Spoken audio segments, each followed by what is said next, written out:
What's going on, YouTube? This is Sports Server BBSP.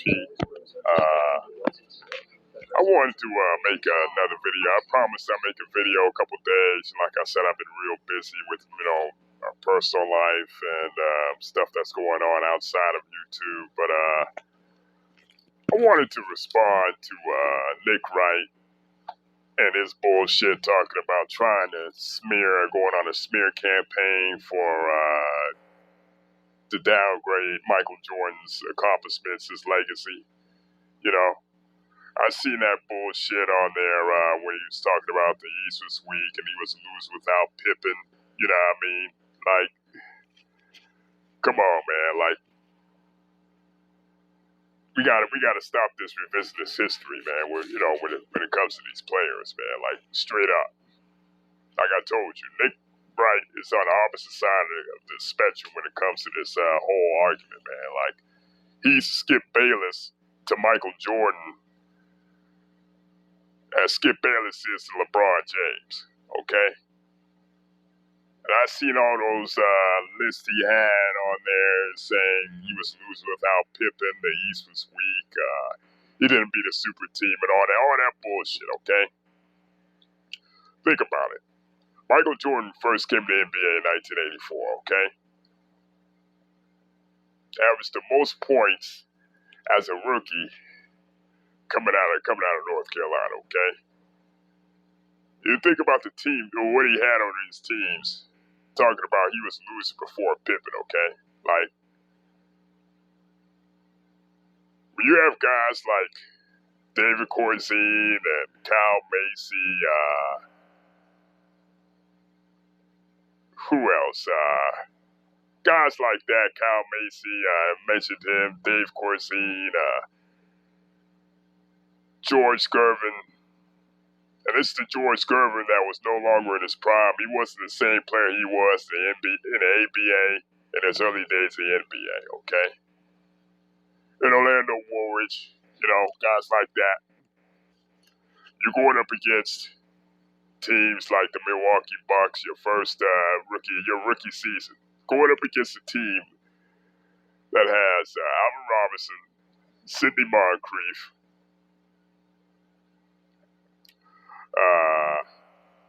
who else? Jeff Grayer, Jack Sigma, Terry Cummings. And you're going up against a team like that with the aforementioned players that Jordan had his first year. More than likely, you're not going to win that goddamn series. And the next year, he misses like 60 games with a broken ankle. So you would have to think that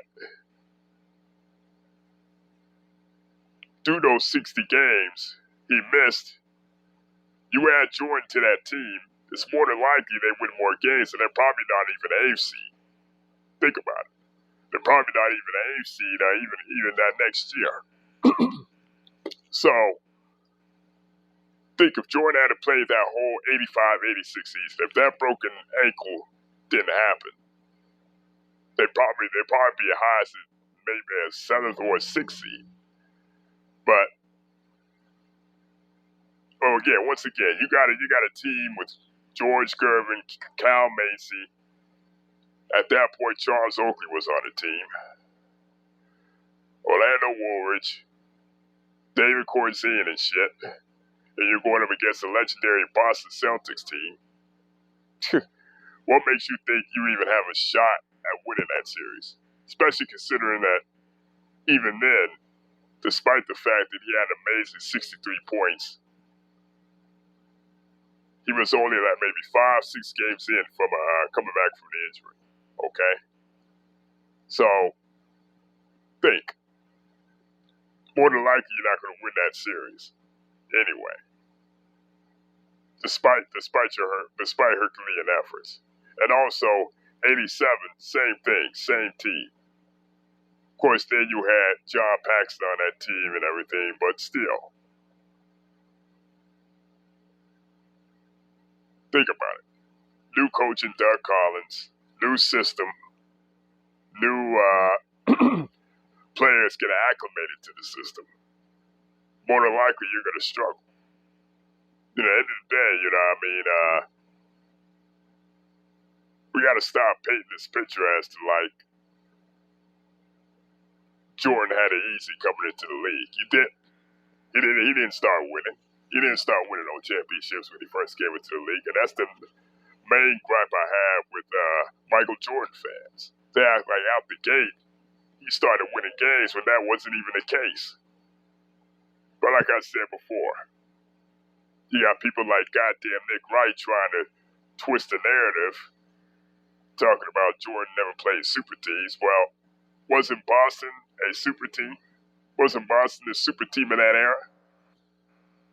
And then he had to run into the bad boy Pistons. Had to, lost to them 3 straight times and had to get over the hump with them, which leads me to the point where he said the Eastern Conference was weak. Okay? Late 80s and early 90s. Not only had to deal with the bad boy Pistons, he had to deal with the New York Knicks, upcoming New York Knicks, the same New York Knicks that traded Bill Cartwright and Charles Oakley. Those players swapped, okay? Basically, you're putting Charles Oakley with a Patrick Ewing, Mark Jackson, Gerald Wilkins, etc. Not only that, a Cleveland Cavaliers team that had Mark Price, Craig Elo, Brad Daugherty, Hot Rod John Williams, Larry Nance, and Ron Harper. They were the team that was touted to be the team in the 90s. A lot of people didn't even think the Bulls were going to get past them. You had the Cavaliers teams in the late 80s and early 90s, okay? And they were seen as a more formidable team than the Bulls. And a lot of people, like I said before, a lot of people think the Cavs were going to be the team that was eventually going to win championships. They thought they were going to be the team that was going to knock off the bad boys, and the Bulls were going to struggle because they thought Michael Jordan wouldn't embrace the team game. He didn't trust his teammates at that point.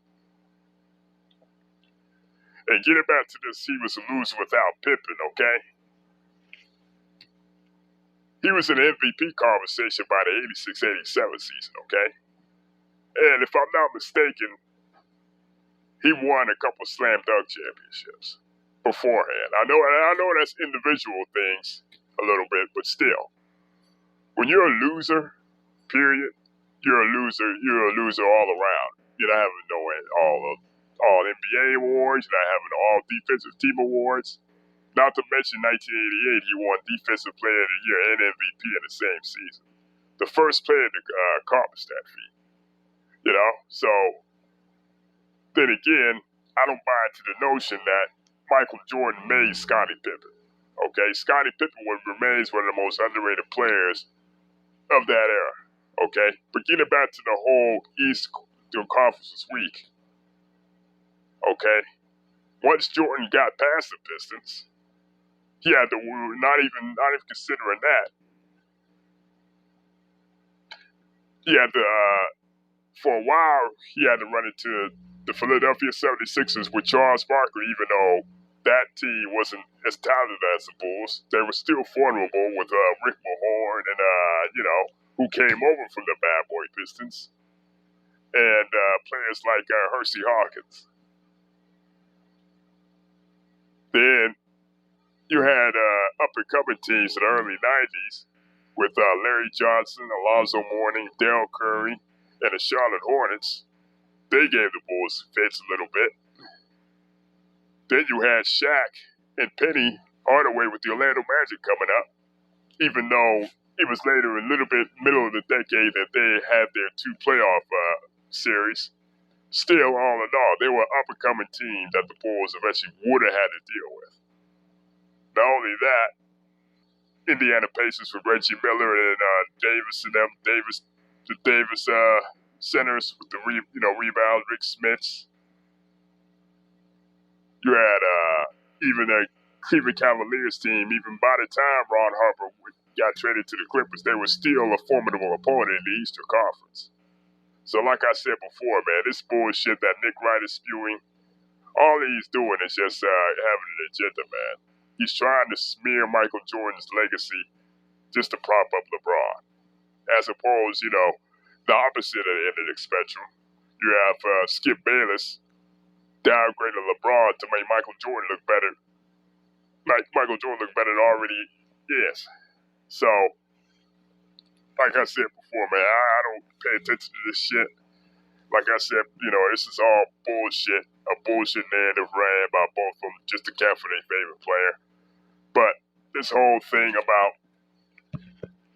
Jordan, the Eastern Conference is weak in Jordan's era, and he never faced a super team, and he was a loser without Scottie Pippen is complete and utter bullshit to me. If that's the case, then, God damn it, why was Michael Jordan in the league in the first place? Okay, so for me, I don't listen to this crap no more on these shows. I don't even watch these shows half the damn time, so I got more important things to do in my life. Alright?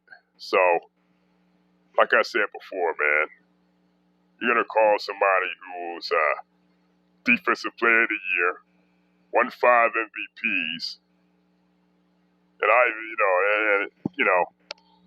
we're not even going to even get to the time where he averaged a triple-double for an entire month in March of 1989.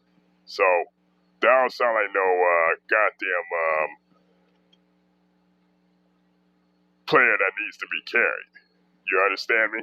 So, yeah, this whole thing going back and forth with these clowns on TV, man, I don't pay attention to that shit. Nick Wright, we know what he's doing, and we know what Skip Bayless is doing. But I just wanted to, make a brief video on this bullshit. Nick Wright is trying too goddamn hard. You can tell by the way he carries himself. You can tell by the way his delivery is that he's definitely trying to smear Michael Jordan just to make LeBron James look good. In the opposite end of the spectrum, Skip is doing the opposite. That's why I don't subscribe to none of that bullshit. Okay? So, let me know what y'all think.